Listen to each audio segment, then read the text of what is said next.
Hello everybody, my name's Shane. And I'm Ken. And welcome to GemTalk TV.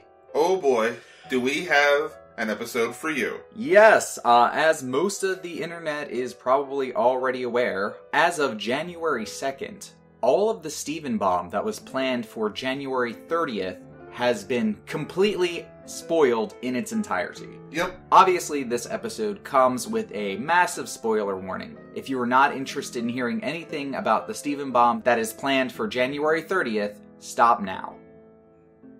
So, rumor has it that these episodes were temporarily posted on the Cartoon Network app? Yeah, supposedly they were put on the Cartoon Network app along with a bunch of previews, and those episodes were, instead of being held private for the rest of the month, had been made public and then were immediately sent to various other websites for the public to enjoy, as is wont to do when such mistakes are made. I don't remember seeing a spoiler this early. No, like a whole month. Yeah, I remember the last Steven Bomb, the episodes were uploaded a little bit early, maybe by a couple of days or something, but this is something completely different, and as much as we generally like to try to avoid spoilers, it would be impossible to do so now. It would mean waiting an entire month. Yeah, so let's get right down to the episodes. The first episode is Steven's dream. Starting off with just a field of flowers, and Steven waking up crying. Yeah, he's dreaming about the palanquin again. He doesn't exactly know why it's making him cry,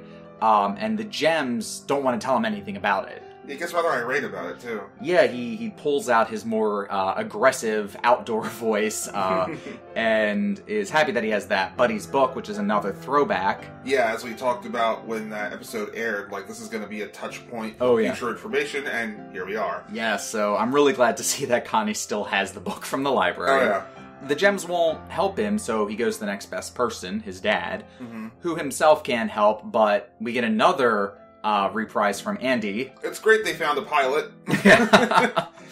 And they go on a little trip to Korea. Yeah, and though there is a lot of really cute scenes of them enjoying the Korean atmosphere, it doesn't take long before they find the palanquin, but it's blue diamonds, and it looks different. This is the first time we've seen any of these characters for real.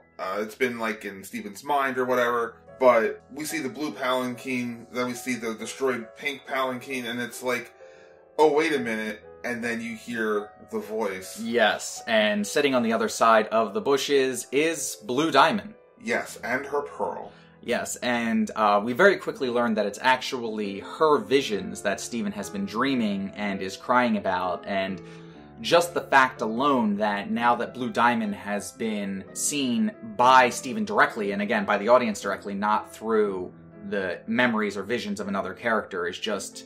It was just amazing for me, my first, experience. Yeah, when I saw the blue pearl, I was like, oh, wow, okay, we're getting to some serious stuff now. Yeah, and as it turns out, apparently Blue Diamond is mourning Pink Diamond's loss, which is strange because we didn't usually seem to think that gems had a whole lot of emotion, except for maybe the crystal gems, because they had learned it on Earth. Right. But now we have a diamond of all gems having very extreme emotions. Yeah, this arc in general does a lot to humanize the diamonds. Even Yellow Diamond, as we'll get to later. Yeah. Which is really surprising, and I like that they do that. Yeah, but Blue Diamond quickly finds out that they're not alone, and Greg steps out to try to protect Steven, and it's kind of cute. They have this little, moment of understanding between them, and Blue Diamond's surprised that a human can understand her emotions. Yeah, the diamonds put themselves so far above not only the other gems, but any other living being in the universe, that they can't understand that their emotions are relatable. Yeah, it's also possible that the diamonds view the humans as these aggressive, sort of bestial menaces since they were a part of the rebellion, or maybe only remember primitive man, and so it's impossible for them to perceive that humans can feel that way. Yeah. And we also find out that apparently South Korea, where the palanquin is actually where Pink Diamond was destroyed. Yeah, that was the location where she was shattered. Yeah, so there must have been either some big battle or a clandestine event that happened in South Korea, and that's where, one of the major points of the Gem War occurred. Yeah, and Blue Diamond's using the palanquin basically like a gravesite. Yeah. But Blue Diamond takes a liking to Greg, and we find out that the Diamonds still believe the cluster is imminent, and they believe that the planet's going to be destroyed soon, so she decides, let's save this human, and she kidnaps him King Kong style. Yeah, she just picks him up, steps into her palanquin, and the whole thing just goes zip right up to the arms ship that's hovering above them. Mm-hmm. And Steven tries to jump after him, but can't make it before it poofs into warp drive or whatever. Yeah. And we end with Garnet saying, we're going to have to go save him. We're going to space. Yes, and so one of the major theories we've had for a while now, which is that one of the next major plot points was going to Homeworld, is actually happening here. Though it's not exactly Homeworld they go to, it is an off-planet Homeworld base filled to the brim with Homeworld gems. Mm-hmm. So it's the closest thing, really. Which brings us to the next episode, which is Adventures in Light Distortion. Yeah, this is actually probably one of my less favorite episodes in the bunch. Well, it's mostly comic relief. Yeah, you get a lot of the gems sort of like shape bending and changing to goofy shapes, which is the primary allure of the episode. Mm-hmm. But we do learn of the most likely place that Greg had been taken to. Right. Pink Diamond apparently kept a human zoo 5,000 years ago, where she gathered people, took them from their families, and took them to this zoo. Yeah, so it's kind of curious here as to whether or not Pink Diamond was doing this intentionally as a means of entertainment, like a normal zoo for humans, or if she was trying to keep them safe. This is, again, bleeding more into a theory that Pink Diamond potentially was more concerned about the life on Earth as opposed to being the sort of warmonger that the other diamonds, at least Yellow Diamond, appears to be. She could have been keeping them as pets, doing biological studies. Maybe organic life is unique to Earth. However, they decide to take the roaming eye to the human zoo, and Peridot gives it a once-over and gives her a professional opinion. But they leave Lapis and Peridot on Earth with the responsibility of protecting Beach City. Mm-hmm. Steven also leaves Connie on Earth with the responsibility of protecting Beach City. So I hope we see something going on there.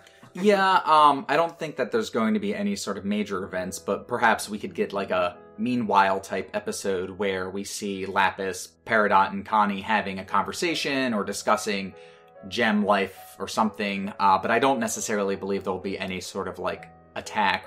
So they start on their way out of the solar system and they run into the asteroid belt. They run into all the rubies. Yeah, all the rubies just bounce off of the windshield. And Garnet says, we should really get them. And Steven's like, we can get them when we come back because, you know, my dad's more important. Yeah, so there might be an episode where they restock on rubies.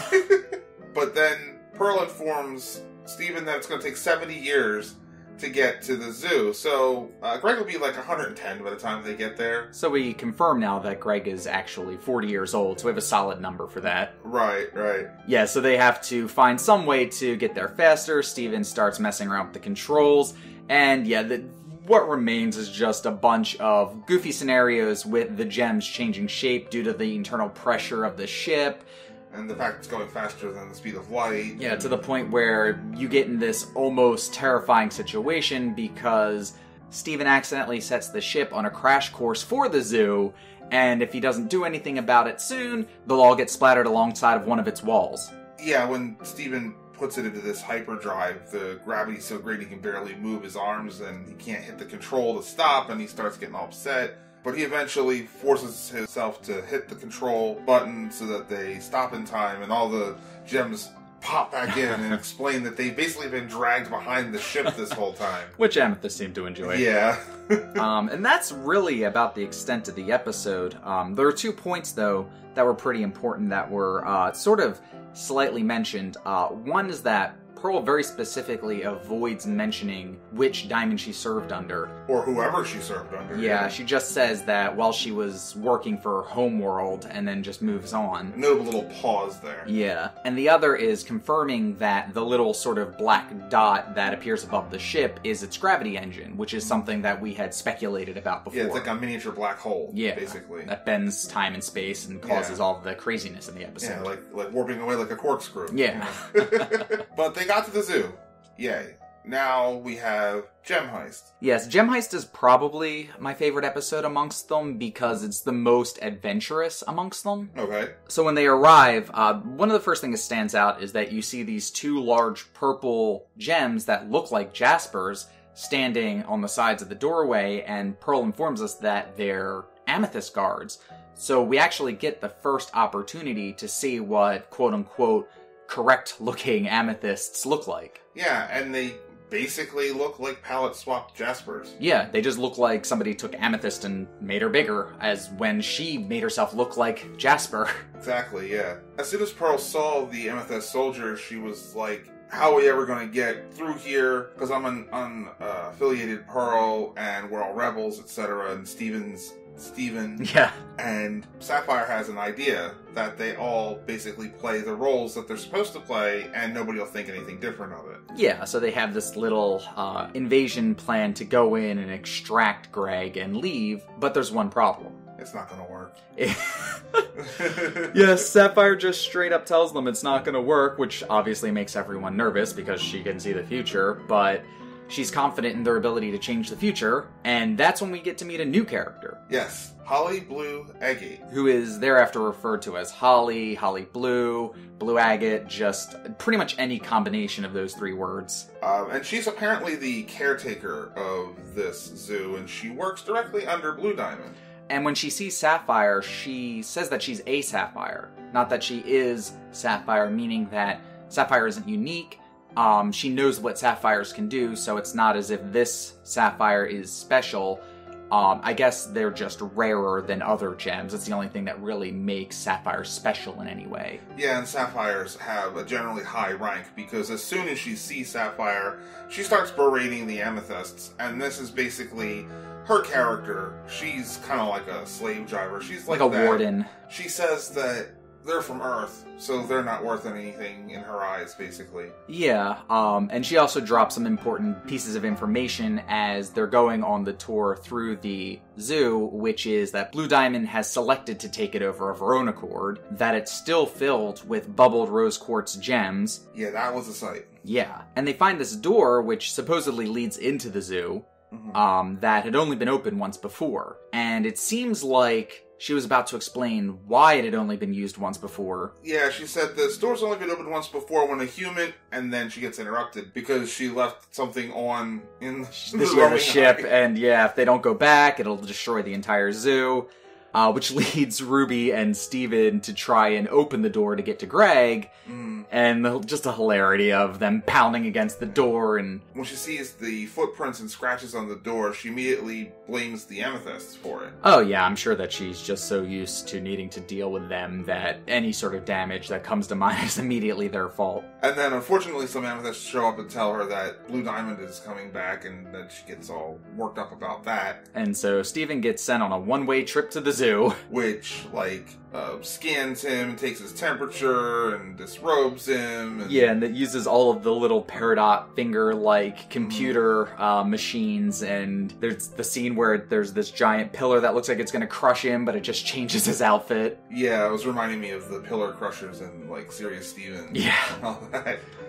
And then he gets flushed down into who knows what. And then we have the zoo. Yes, I wasn't too taken with this episode, personally. It carries a lot of dystopian future, 1984 Orwellian vibes with it. Yeah, I just have this group of people that have always lived here. I mean, it's 5,000 years later. I mean, so many generations have passed through here.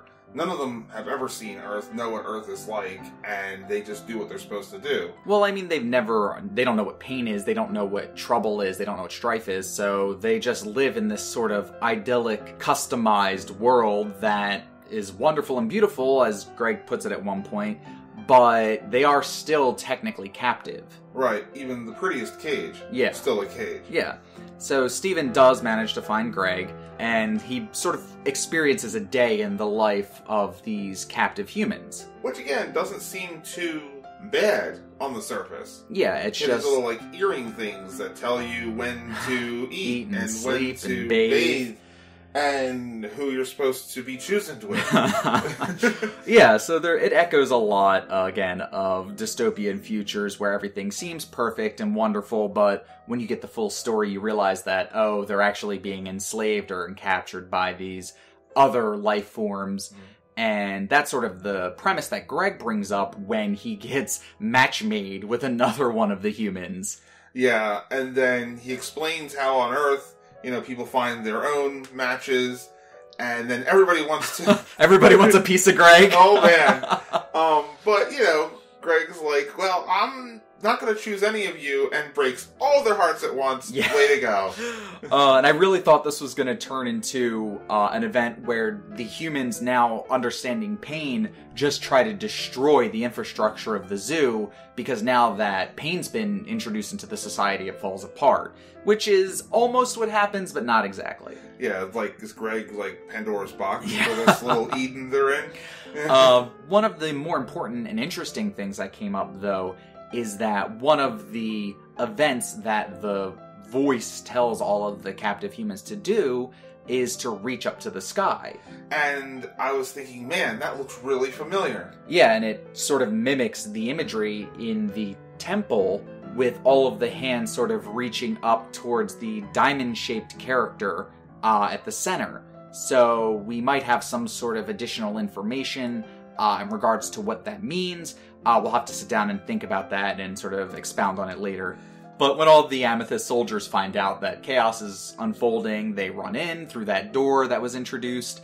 Steven and Greg see the door. They use it as their opportunity to try to escape. But they get captured by an Amethyst who says, you guys are in trouble. And then we get to our last episode. That'll be all. Yes, so this scene opens up with Steven and Greg getting taken to the barracks of the Amethyst soldiers. They're tossed in, and we find out that Amethyst has been found out and has been forced to reveal the entire plot because they've been torturing her, and it's been so terrible. Except they're great. And at that moment, I thought, okay, did she, turn? No, this is Amethyst here. No, it just turns out that apparently all Amethysts are very similar. They're all very rowdy, very rambunctious. And prone to practical jokes. Yeah, so it seems like the only thing that went wrong, so to speak, in formulating the Crystal Gem Amethyst is that she just came out a little too small. Yeah, and she was so overjoyed to find other Amethysts. I've never seen an Amethyst so happy. And there's also Jasper's there. Yeah, there's this tall, skinny Jasper, who obviously doesn't fit the exact mold of what you would think of a Jasper. And the Carnelian that was mentioned earlier by Peridot is there.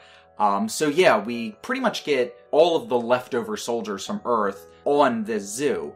And it's just this huge sort of temple of memory to what Pink Diamond grew and what she stood for and what she watched over. But as Steven and Greg are getting introduced to the Amethysts, Holly Blue bursts in and informs them that Blue Diamond will be returning. Yeah, after kind of beating them up. Yeah. And pulling one to the ground and berating them in general. Which Steven and Greg use as the opportunity to escape because all of the Amethysts are being ushered out of the barracks. And as she's instructing them on what to do, Amethyst tells Steven and Greg to run and they'll catch up later. So they leave the group and they manage to find this large room full of pink bubbles. Yes, and it's just completely full of rose quartz gems, and everything is so alarmingly huge. Obviously, this is Pink Diamond's personal chambers, but there must have been hundreds, if not thousands. Oh yeah, in the center they were clustered so tightly that you couldn't even see the individual ones. Yeah, it's so many. Just thinking about all of those rose quartz soldiers stationed there. But there's no time for that because Blue Diamond enters the room and starts mourning, and just when it seems like that would have been enough suspense for Steven and Greg, Yellow Diamond shows up. Oh man. Not only do we get treated to the first diamond in the flesh that we've seen, now we've got two in the same room. Yeah, I was surprised enough and excited enough to have interactions with Blue Diamond, but now we have Yellow Diamond, and they're going to be interacting together.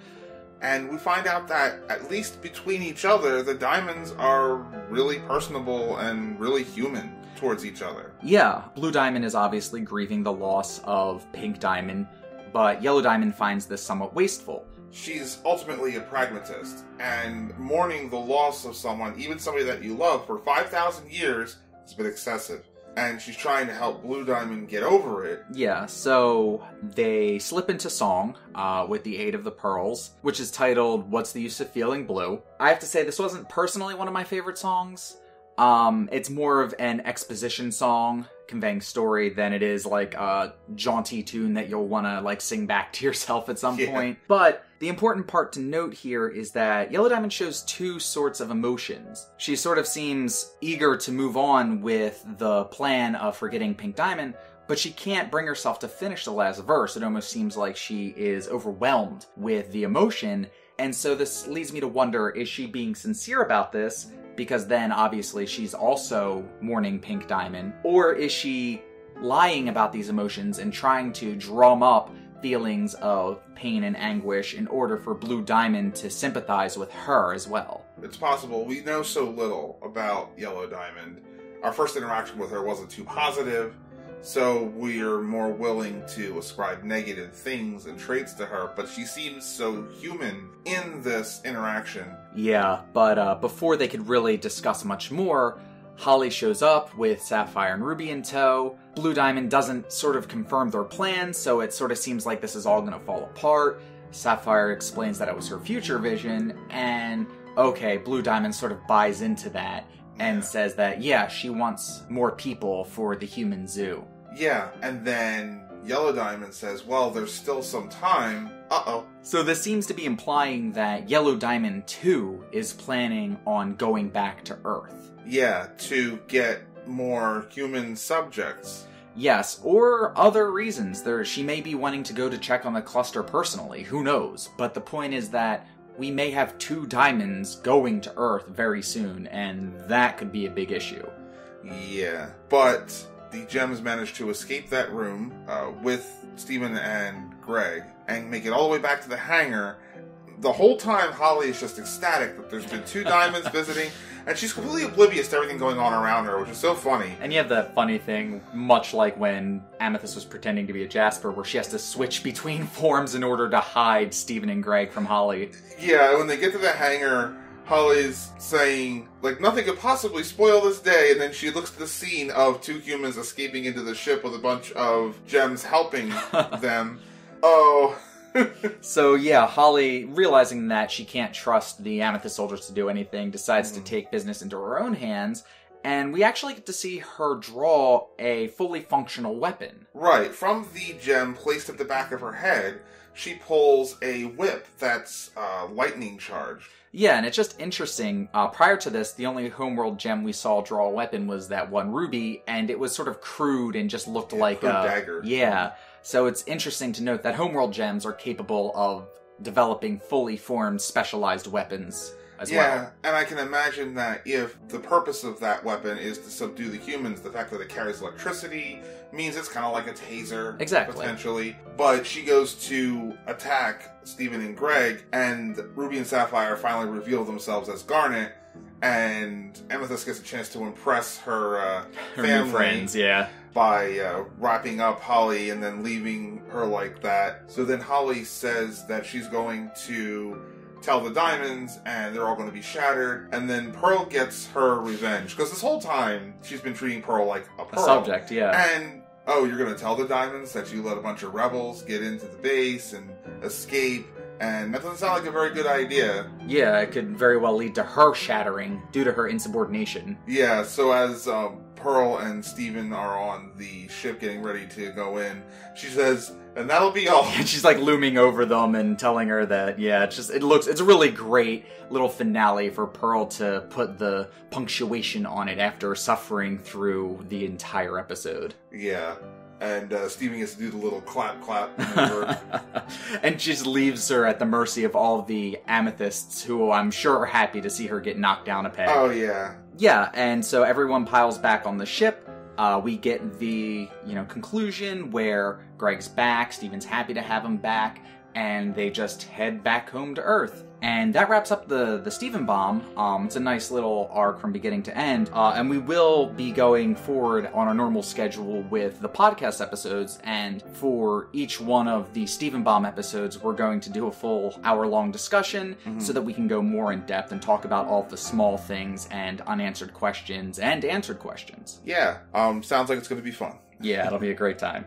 So thank you guys very much, and it's great to be back after winter vacation. We will be continuing with our weekly videos from here on out, as well as our weekly podcast episodes. Don't forget to like, comment, and subscribe if you've enjoyed the episode, and there'll be links on screen and in the description for more of our discussion videos as well as the podcast. Thank you very much, and see you guys next time. Goodbye. Bye.